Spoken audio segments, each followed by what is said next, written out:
Thank you for joining us for our Sunday night sermon time. A few years ago, there was a bank robbery that made the news, but not in the way you might expect. There was a young lady named Hannah Sabata, who was a 19-year-old girl that posted a video on YouTube where she bragged about stealing a car, a shiny Pontiac Grand Am, and robbing a bank. It was one of those YouTube videos where you don't say anything out loud, you just hold up signs that have messages on them. And the message of the video is, I just stole a car and robbed a bank, now I'm rich, I can pay off my college financial aid, and tomorrow I'm going to go on a shopping spree. And she later posted that her mom thinks she's just excited because she met a boy and she doesn't know everything that she's done. Well, Hannah didn't think through a lot of what was in that video. The first thing she didn't think through was the fact that she was wearing the same clothes in that video that she wore to take $6,000 from the local Nebraska bank. So the police found her pretty quickly, recovered all but $30 of the stolen money. She was so eager to brag about what she had done that she didn't stop to think about how her words could get her in trouble. And it's funny to laugh at something like that, but it's also really challenging for us to reflect on how many times our words have gotten us in trouble. How many times we've said things without thinking, or maybe we've said things and we knew the kind of effect they would have and we were angry enough we said them anyway. Our words can really cause difficulty for us. In fact, if I were to pause right now, you could probably click through in your mind a list of times you said things you shouldn't have said, things you wish you could take back. I've made sarcastic comments before from 15, sometimes even 20 years ago that I still remember. And I remember people being around, and I wish I could track down some of these people. Some of them I didn't even know that might have just been near me that heard me say something. And I wish I could apologize and say, I shouldn't have said that. It's really challenging for us to think about how our words affect other people. There are a lot of stories told about Calvin Coolidge, the 30th President of the United States, particularly because he was a man of few words. He was known for that, sometimes called Silent Cal, and he was known for speaking in a manner that used as small an amount of words as possible. And so one of the stories that's often told is of a woman who sat next to him at a dinner party and said, I've made a bet, Mr. Coolidge, with my husband that I could get more than 2 words out of you tonight. President Coolidge simply looked at her and replied, you lose. And that's all he said to her. Now, he's later said that never happened, but it gives us a little insight into what it was like to be around someone who was a man of few words. You've probably known someone like that. Someone who didn't always speak up. They didn't always have to be the person talking, but when they did speak up, you wanted to hear what they had to say. Sometimes we use the phrase, still waters run deep, when we're talking about someone who chooses his or her words carefully. In reality, what that does is that places a greater value on what he or she says. Now, we've been spending time on Sunday nights thinking through the wisdom literature of Scripture. And you're probably not surprised to find out that wisdom literature, especially the Proverbs, has a lot to say about the way we use our words, keeping up with our word count. You've probably put together something on a word processing program before. If you're on Word or Pages, they'll have a word count where you can see exactly how many words you've typed in. Sometimes our word count can increase, but those words aren't necessarily having the effect that we want. So I want us just to think about some of these passages in the wisdom literature and ask ourselves a few questions about the words that we use. Here's the first question. Do I spend more time talking about others than I do helping others? Sometimes the easiest thing for us to do is talk. We've mentioned Job in this series, since Job is one of the books in the wisdom literature. And one of the things that happens when Job is suffering, he's lost all his children, he's lost his crops, his flocks, his livelihood. He's even lost his health as he's suffering. And he has friends that come to see him, Eliphaz, Bildad, and Zophar. And the best thing they do the entire book is sit with him without speaking. In fact, it's only after they start speaking that we read some of the complicated dialogue that is the majority of the book of Job. And not all of the things they say are bad. They say a lot of things that sound a lot like Scripture, but they just keep talking. And in the end, we find out they haven't spoken what is right. So put yourself in their place. Have you ever felt that desire just to say something?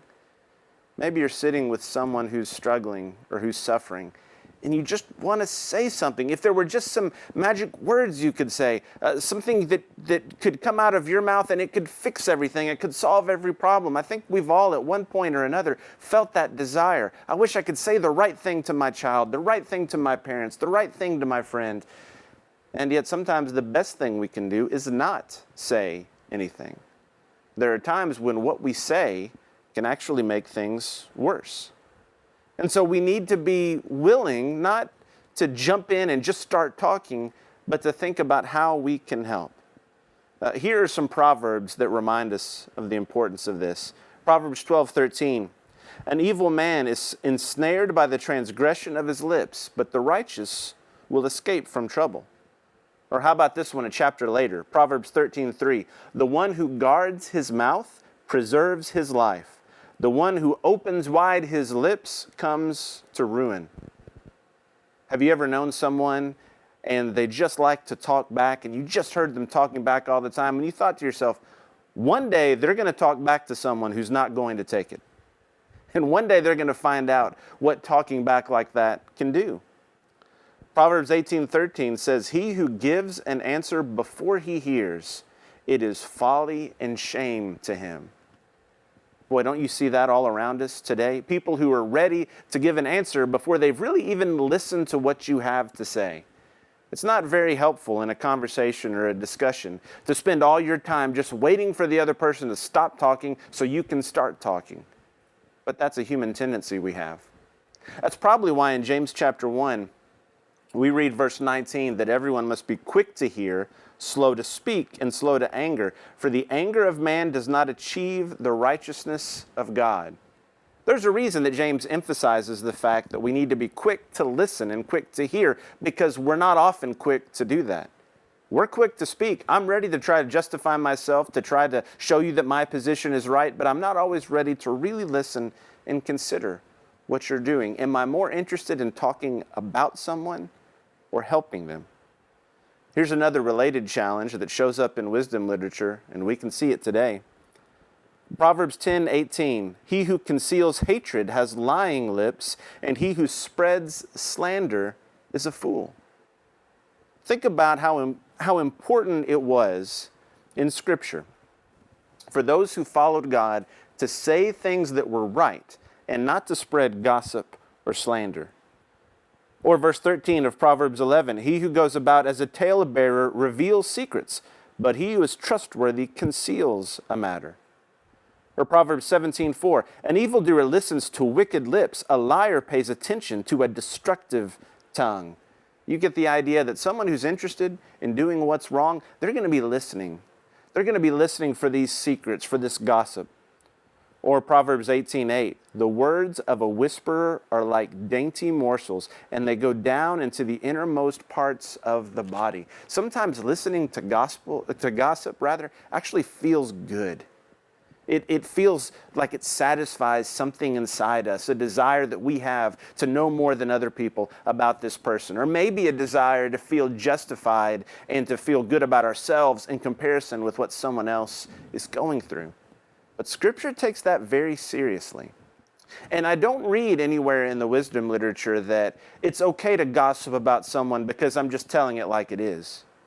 Or it's okay to gossip about someone because that's just the way I am. I'm going to let people know what I think. Scripture seems to tell me that's not always the right response. That I need to think carefully about how my words are used. And by the way, I'm pretty sure this would translate into words that are typed or posted.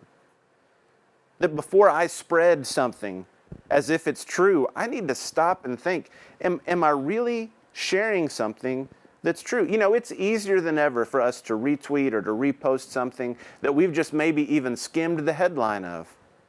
But if I'm a Christian, if I'm a child of God, and if my words matter, and the words that I promote matter, and the things that I say matter, I shouldn't be posting anything unless I've thought about it, unless I know this is the truth, this is worth sharing. If I start saying, well, I heard this, and have you heard someone said this? All of a sudden that starts to look a little bit more like the gossip that's described here than it does about words that could help people. I'm not saying we can't ever disagree with each other in person or online. I'm just saying it matters what we're sharing, and that I cannot separate myself completely from the content of what I'm promoting and what I'm saying, any more than I can say something and try to separate myself from what I've said. If I'm sharing something, I can't separate myself from that either. When I do that publicly, I'm taking responsibility. So I need to think carefully. Am I saying something that's true, or am I spreading something that I don't know if it's true or not, but it kind of makes me feel good? It's kind of like those dainty morsels that satisfy some kind of desire, maybe to affirm what I already believe or to validate an opinion I have. We need to be careful about the words that we use. So how can we focus more on helping others rather than talking?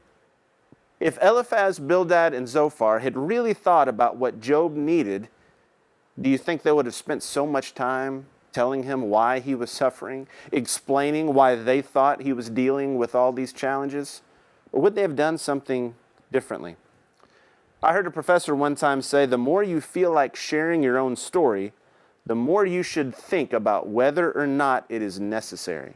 Sometimes we feel obligated to share a story that happened to us. I know I struggle with this. If I can relate to something, if something connects with something I've done, I just want to share that story. But that's not always helpful. Now, it can be. I'm not saying it's not. But the more I feel an urge to share that, the more I need to check in with myself and say, okay, why do I want to share this?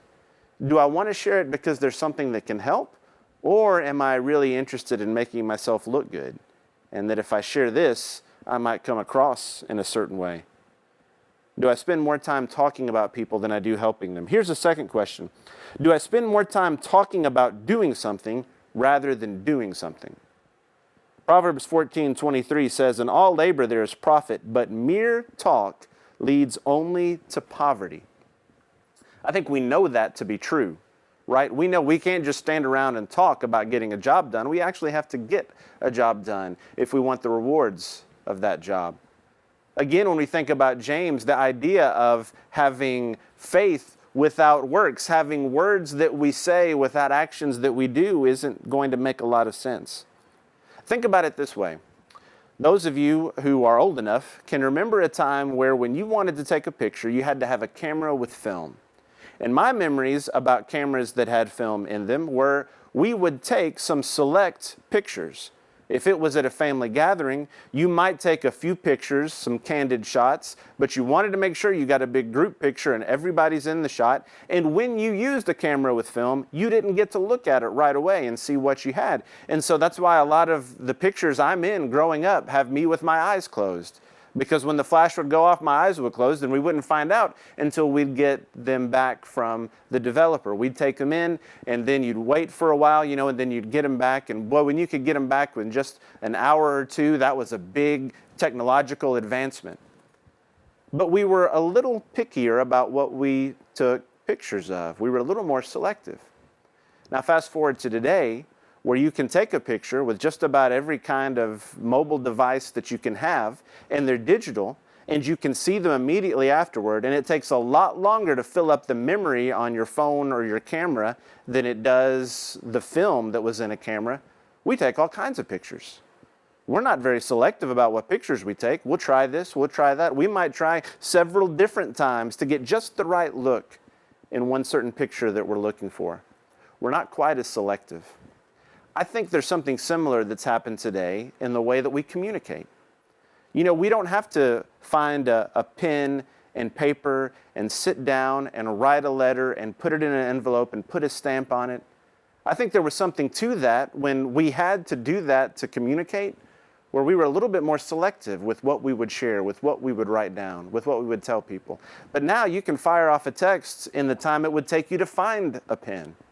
We can text, we can email, we can post, we can get word out to people in so many different ways. It's almost like our words have multiplied the same way digital cameras allowed photographs to multiply, and so now we're not quite as selective. I could say something really quick without even thinking about it, without even double checking with myself to say, do I really want to send that? I can just hit send, just put it out there. And I understand that for many that might represent this idea to really live authentically and let everybody see everything I'm thinking.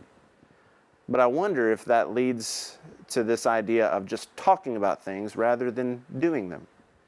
Maybe you've heard the expression, you've got to post a pic or it didn't happen. You know, if there's not a picture, if you haven't posted about it, it didn't happen. Sometimes I think we feel like if I don't document this somehow, it's like I never really did it. And so then the value comes in the documentation of it. And so it doesn't matter so much what I do, it's what am I telling people that I'm doing? And it seems to me that that's a dangerous trap to fall into. Maybe the next time I'm tempted to talk about something, I need to ask myself, am I willing to do something about it first? Before I say something to someone about, you know, so-and-so should really take care of this, am I willing to do something about it? Before I complain about a need that's not being met, am I willing to take action to meet that need? Before I say, I wish it were this way, I wish things weren't that way, am I willing to take the actions that are necessary to change that? And if I'm not willing to do those things, should I really be talking about those things? It matters that we don't spend our time in mere talk, but doing what really profits. And our third question is, do I spend more time sharing encouragement or insults? Sometimes the most helpful thing that can happen in someone's life is to hear the right words spoken at the right time. In the 1987 AFC Championship game, the Broncos were playing the Cleveland Browns in Cleveland, and they were down 20-13 with a little over 5 minutes left to play. They were surrounded by 80,000 screaming fans. They fumbled a kickoff return, so they're at their own 2-yard line. Everybody on the team is frustrated. They get together in a huddle in their own end zone with all these families screaming at them. And an offensive lineman named Keith Bishop said, well, we've got them right where we want them. And everybody in the huddle started laughing. They were a little more relaxed. They went on to score to win the game in overtime. Just some well-timed words can make a big difference. Think about the way Proverbs captures this idea for us. Proverbs 10, verse 11. The mouth of the righteous is a fountain of life, but the mouth of the wicked conceals violence. Or Proverbs 16:24. Pleasant words are a honeycomb, sweet to the soul and healing to the bones. Proverbs 18:21. Listen to this. Death and life are in the power of the tongue, and those who love it will eat its fruit. The words that we use are powerful. Death and life are in the power of the tongue. When I look back at my life, there are a lot of things that I believe, that I believed about myself.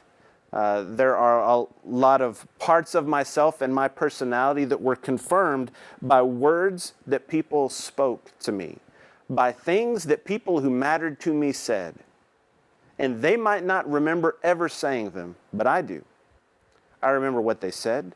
I remember what they meant to me. I internalized those things, and that made a huge impact in my life. When is the last time I stopped to think about the powerful impacts, the indelible impression our words can leave in the lives of others? It may be a long time from now when we've forgotten what it is we've said, but some of the words we've used could change someone's life. And if it can happen positively, if I can use my words to give life to people, that also means I can use them in the other direction. I can use them to sap the strength of those who were trying to work hard by discouraging them, by insulting them, by saying, you know, you're not really good enough, that's not really going to be good, just sort of mocking. I might not even mean to, but I can leave an impression that can be very hurtful. I'm not talking about joking around with your friends. I'm talking about those words that really cut. Those phrases we know we can draw upon when we really want to hurt someone's feelings. Or those sentences that come out of our mouths when we're really upset and we're really angry. And they can devastate our relationships. They can hurt friendships. And they can wound. And those wounds are difficult to heal. We've talked about that expression sticks and stones breaking bones, but words never hurting us. And we know that while that might be a popular phrase, it's not exactly true. It's much easier to recover from a physical slight, from a physical injury in many cases, than something someone has said that's cut you deeply in a place where wounds don't heal quite as quickly. So what can I do to use my words to give life this week? What can we do? Here's a challenge for us. I'd like to encourage all of us to try this week. Why not take someone in our church directory?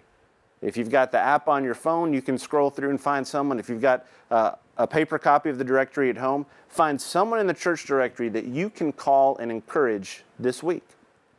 That you call with no agenda. You're not asking that person to do something for you. You just call and say, I just wanted to check in and let you know that you're an encouragement to me.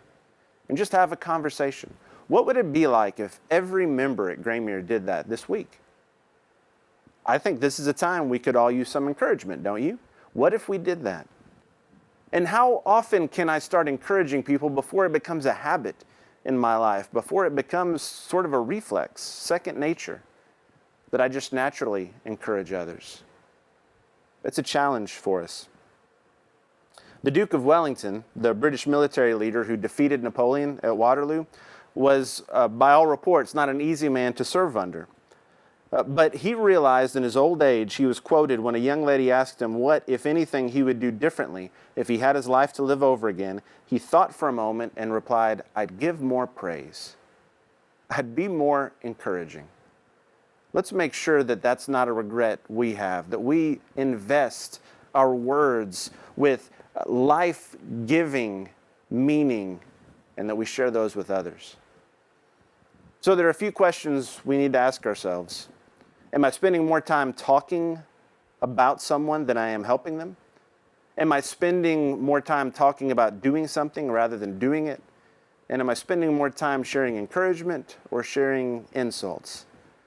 The answer to those questions can really help us on our way to making our words count and to reflecting on what it means when we say things and the effect that those words will have in the lives of others. It may be that as you've listened to this, as you've thought about your own life, there's some changes you feel like you need to make. Again, words matter. And the words of a prayer that come to God and say, I need to change, I need to rededicate my life, are powerful. If you're a member at Graymere, we would love for you to contact one of our elders if you need prayers. If you're not a member at Graymere and you're watching this, maybe you're interested in prayers, or maybe you're interested in becoming a Christian, to turning your life around and putting Christ on in baptism. Please contact us through our website at graymere.com. Let the church office know. We would love to find a way that we can encourage you, a time we can sit down and study with you. We'd love to share with you the message that has transformed our own lives, the message of love God sent us through His Son.